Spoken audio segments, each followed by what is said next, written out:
Hi, I'm Sam Hawley, coming to you from Gadigal land. This is ABC News Daily.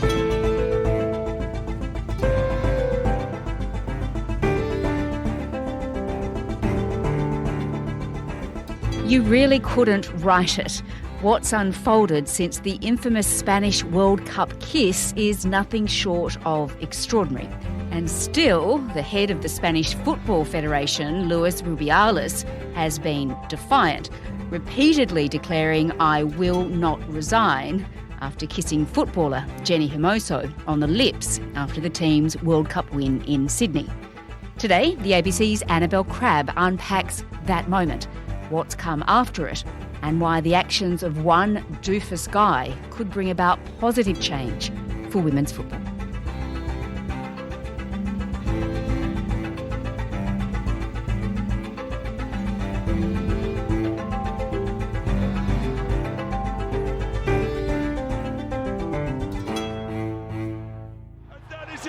That's the last action of the World Cup final. Spain are world champions.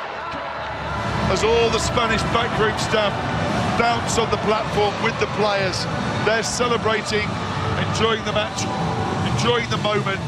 Annabel, I don't want to relive this too much, but Spain had just won the World Cup. The team is going onto the podium to collect their medals. Star player Jenni Hermoso was grabbed by Luis Rubiales and he kisses her on the mouth. When you saw that, what did you think? I had almost a physical reaction, actually. Yes. I thought, what is that guy doing? And I think it was just the hands on the back of the head that really just visually, it didn't look terribly consensual. It was very quick and everyone was jumping around and so on. But I thought, what's that guy doing? Yeah, and that kiss, it wasn't even the first controversial thing Rubiales had done that night. He had also been grabbing his genitals. So, yeah, go figure. Yeah, I mean, that to me also, I wasn't aware of that. I didn't see it at the time. I've learned about it later and thought, wow, I mean, literalism is not dead. This guy is literally grabbing his willy just to make sure it's still there or to, make... almost sort of reinstate the primacy of the penis in soccer. I mean, obviously I'm overanalyzing there, but I just think the things that this dude is prepared to do on camera just actually significantly communicate how entitled he feels. Even what's happened since where Rubiales has really doubled down, dug in. Yes. He's made this a national battle with, the creeping threat of feminism, It's just, wow. Not to mention that most ridiculous press conference he gave, Annabel, where he claimed that the kiss was spontaneous. He said he asked her for a little kiss and she said yes. Un piquito y ella me dijo, vale. And this was a kiss he would have given one of his daughters. It was spontaneous, mutual, he said. Fue espontáneo, mutuo, eufórico y consentido. Look, I'm sure he believes that, and I think that it's not surprising that he would believe it. But the problem with all of this is actually it's not so much about the kiss, although that's obviously what triggered this now kind of national and international controversy. The point is that from now on, Jenni Hermoso, the player, doesn't get to celebrate her World Cup victory. She's being chased around, being obliged to deal with, to clean up after this guy who's done something to her that she didn't welcome. So she's under huge amounts of pressure, and you can tell this from what she said subsequently. So on the night, a lot of people were making, a fuss about it on social media, and she said, calm down, everybody. This is just a euphoric moment. And then she came out about a week later saying, listen, this wasn't consensual. I didn't welcome it.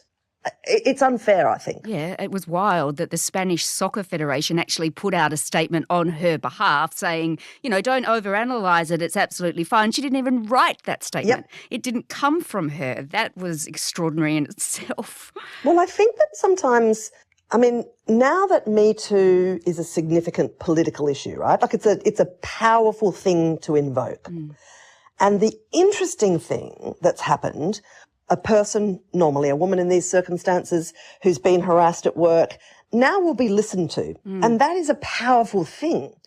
But one thing that I've noticed is that that power sometimes gets co-opted by men, particularly if they want to bring other men down. So when new powers emerge, there's often a move by the old wielders of power to kind of harness it for their own advantage. And I think that that's what's happening here.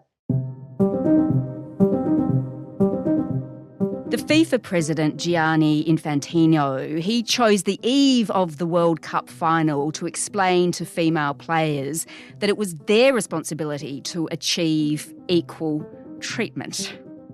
I say to all the women, and you know I have 4 daughters, so I have a few at home.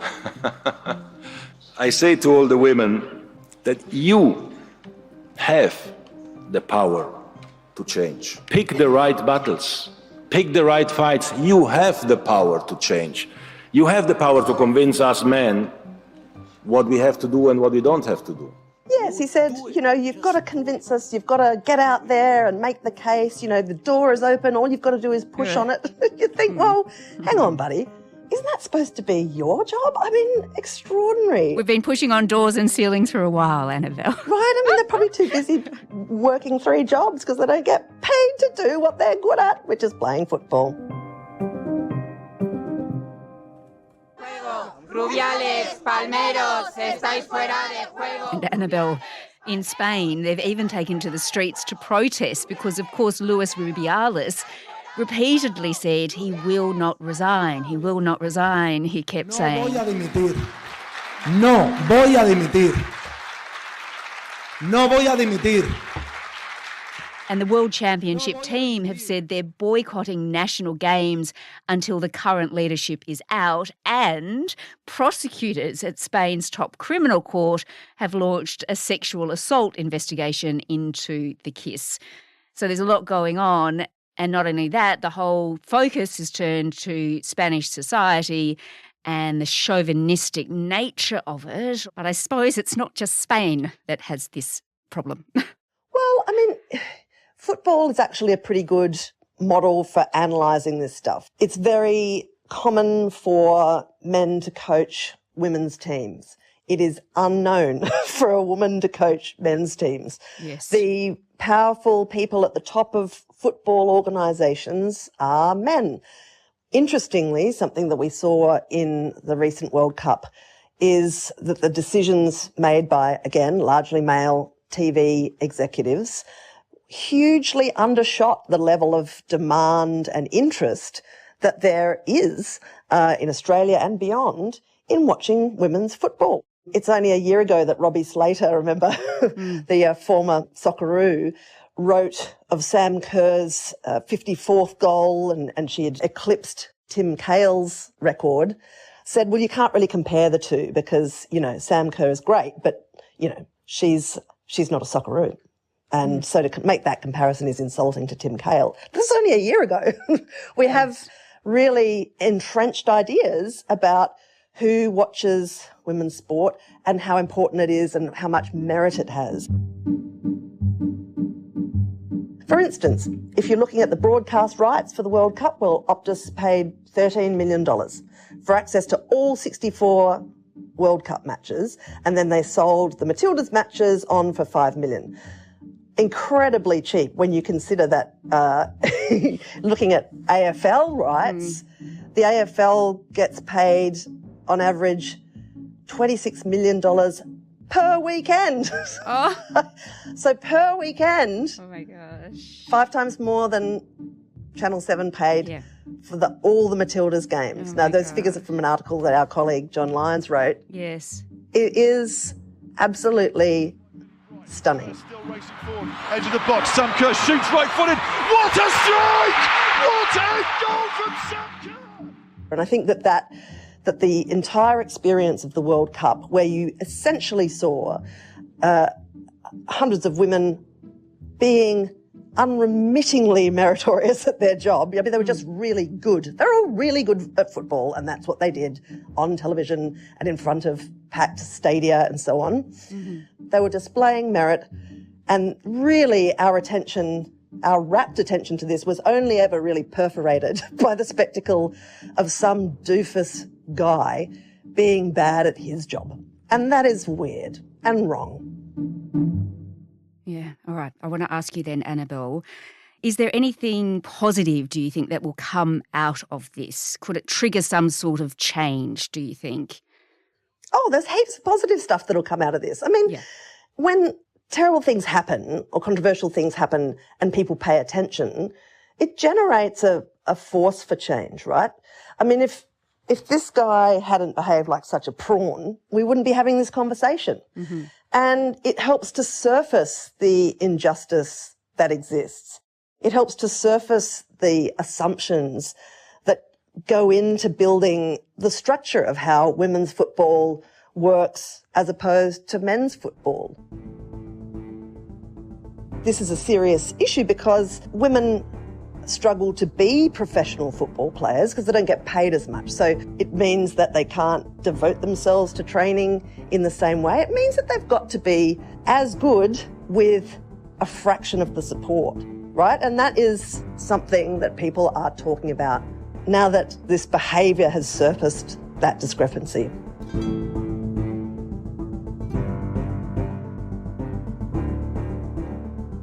Annabel Crabb is an ABC writer and commentator and host of Kitchen Cabinet. This episode was produced by Nell Whitehead, Veronica App, Sam Dunn and Anna John, who also did the mix. Our supervising producer is David Cody. Over the weekend, catch This Week with Sally Sarah, where she'll be looking at the Voice referendum. I'm Sam Hawley. ABC News Daily will be back again on Monday. Thanks for listening.